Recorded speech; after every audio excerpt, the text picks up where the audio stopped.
Hello. Hi, this is Ashley calling you back from Girls Learn from the Missouri Foundation. How are you? I'm good, thank you very much. Good. Sorry for the delay. It's okay. I wanted to give you a little background on the project you're doing. And where are you in school again? Can you remind me? I'm in high-tech Los Angeles. Okay, cool. And my project is about social media and its influence on teenagers when it comes to health, sex education, sexual health, and sexuality. Okay. And I just wanted to ask a few questions about the curriculum group that you run. Okay, no problem. Go ahead. What was the inspiration or drive behind having an organization that discusses reproductive rights, birth control, safe abortions, and sexual health? It's a good question. I wasn't involved when the organization first started, but I can tell you a little bit about its history. We started in 2003. We actually started in New York by two teenagers and their moms. And the original inspiration was seeing the human rights violations that girls were suffering both in the U.S. and around the world. And when you look at access to contraception, access to reproductive health care, limited access to contraception and reproductive health care really does impact girls' human rights. So if you have girls who aren't able to access those things, they're much less likely to be able to complete their schooling, much less likely to be able to have the economic opportunities that they need in order to further careers and to, live a decent life. And so we really started looking at the access to reproductive health care, access to contraception, access to sex ed as human rights issues. And that's really how the program started, was how can we inform the students, felt like how can we inform ourselves and our peers about these issues so that we can be better prepared to take action on them. Okay. Sorry, that's not a lot of info. No, it's really great that there's an organization like this around. Great. What is the most common mistake you hear about from the teenagers you teach? I should clarify, we definitely do talk about contraception in our curriculum. We do talk about reproductive health care. We do kind of clear up some misconceptions. But we're primarily a human rights advocacy educational group, right? So we're not necessarily going into schools and doing sex ed workshops necessarily, but we do have some sex ed in our curriculum, and mostly we're working with students who are advocating for better sex ed in their schools. So it's less kind of that direct, here's different methods of contraception, and more about accessing that education and helping students advocate for their right to access that information. I just want to sort of clarify a little bit. I think that as far as misconception, and there are other groups that do probably some more direct sex ed in schools, but we do, I'm trying to think about, I think that one thing that we work on, which is, still a big misconception, is consent education, and how important consent education is to an overall sex ed curriculum. And then, just sort of we do hear a lot of misunderstandings about what consent is and what it means. And so, sort of what is sexual assault and what's not sexual assault. And I think that that's something that we hear a lot of. So students not understanding that having sex with somebody who's intoxicated is not consent, does not constitute consent. In addition to, this is something I think is really interesting about consent that I think is not well known. You have girls, there's a huge problem in our country with girls being exploited for commercial sex, so girls being exploited in prostitution. And they can be, in some states, depending on the state laws, they can be arrested for prostitution, but cannot legally be consenting to the sex they're having. And so you have this interesting legal conflict that we need to work on to resolve, so that you don't have girls being prosecuted for sex that they're not able to consent to. Anyway, I'm sort of going off on a tangent, but it's a pretty interesting area that I think there's still a lot of misconceptions around, including the area of consent. Yeah, it definitely is something that we should be discussing. Absolutely. Yeah. So what introduced you to this program? What brought you about to being a part of it and running this youth curriculum? Yeah, sure. So I used to work with an organization that had an office that did advocacy at the UN. There's a whole sort of system of nonprofit organizations that have status with the UN in order to be able to engage with the UN system in a formal way. So there are a number of these organizations that have an actual office at the UN.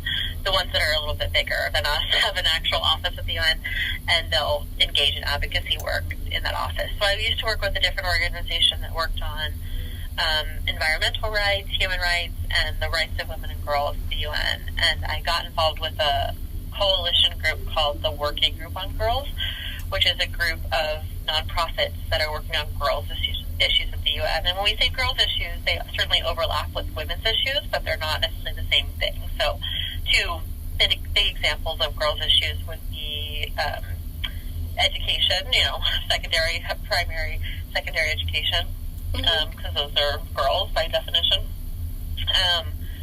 And then, child marriage is an issue that affects girls in a different way. It certainly does, affects girls. There are a lot of issues that affect girls differently than women. Anyway, another tangent. So I worked with the Working Group on Girls, and Girls Learn is also part of the Working Group on Girls at the UN, and so I was able to meet the current program director at that time and was able to join Girls Learn through that coalition group, that Working Group on Girls coalition group. And then that was in 2009, and then in 2011, Girls Learn became a part of the Feminist Majority Foundation. So we were a small standalone nonprofit, and then we joined forces with the Feminist Majority Foundation, and that's when I moved here to LA to work with the Girls Learn program as a part of the Feminist Majority Foundation. That's an history for you. Personal history. So now that we're in a more personal territory, if you wouldn't mind answering 2 personal questions, I would really appreciate it.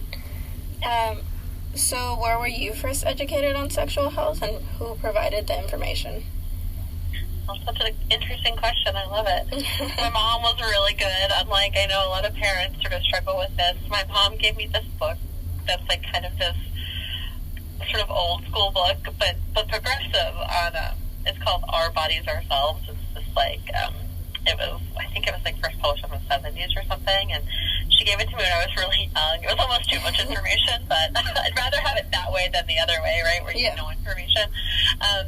So she was very open. She's a nurse, and so she was always very, willing to answer questions, and she gave me a lot of that information. I don't remember, honestly. I mean, I'm 36 now, so high school was a long time ago, but I don't remember too much about sex ed in high school. I remember once a middle school teacher alluded to sex and condoms, but maybe she wasn't allowed to say it, so she used this really strange metaphor of if you go out in the rain, make sure you wear a raincoat or something really odd, but it's stuck with me all these years. It's something why couldn't you just say what you meant rather than trying to tell us something in code.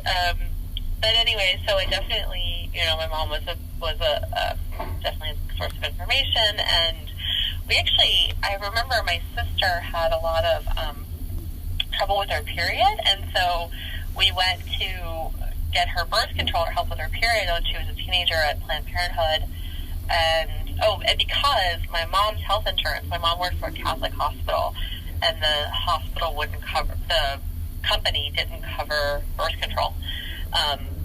So we had to go this roundabout way to get my sister birth control, which she actually wasn't using for birth control. She was using it in her period. But I kind of remember those are some of the earlier experiences that sort of shaped my view of why is this something that we're, first of all, not talking about in a straightforward way, and why is this something that we have to if it's healthcare, it's basic healthcare, why is it something that we have to, like, go around the system in order to get?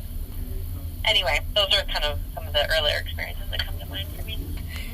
That went into my second question, which was how did you gain access to contraceptives? And, well... Yeah, I mean, after, definitely I went to Piper when I was a teenager to get birth control, and, it was a while before, that was definitely, I think, my main source of, me and my friends, that was our main source of access to contraception. I know that that's, like, echoed by a lot of women all over the country, that's the way that they're able to get access. I also remember when I was in college, it was covered by the Student Health Center, like birth control was, and then one day they were just like, no, we're not covering it anymore, and suddenly you had to, or they were still covering it, but it was like it jumped from being like really cheap to like, it jumped like to being like $40 or $50 a month, and that's really expensive when you're in college, especially back then. So, it was like this thing where it was like, let's say it was like, I don't remember exactly, but let's say it was like $5 a month, and then it was like $50 a month all of a sudden overnight. And and I remember being like, first of all, why did this happen? And like, why is there no explanation given? You know what I mean? It's just all of a sudden 10 times more expensive, and people can't afford it. Anyway, and I think a lot of us at that point then were forced to go to Planned Parenthood to get the contraception. Yeah, there's more places available now, or at least it seems that way. Is there like a social media aspect to Girls Learn? And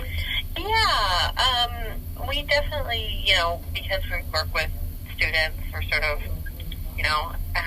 my colleague would probably be a better to answer social media questions, but yeah, we definitely, a lot of our students were organized using social media, so that's how they're kind of getting the word out about the projects they're doing.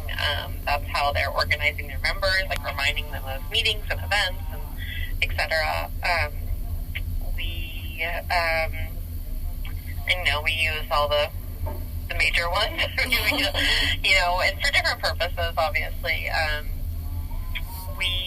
We do, I think that our chapters will use social media campaigns, do always encourage students to sort of like use social media as a jumping off point to like get the conversation going, or to organize groups of people to come together to talk in person, because we think that there's like, I'm not like in any way putting social media down, but there's something unique that happens when people are dialoguing in person to talk about an issue that's important to them, or that maybe even they disagree on. And so I think social media can be like a great jumping off point to getting people to the place where they're able to talk about these issues. I'm trying to think of anything. Anything specific that we've been using that's helpful, specifically on contraception.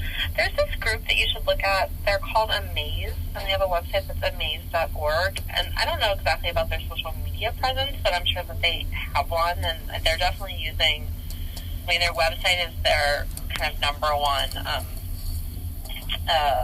tool that they're using to do sex ed.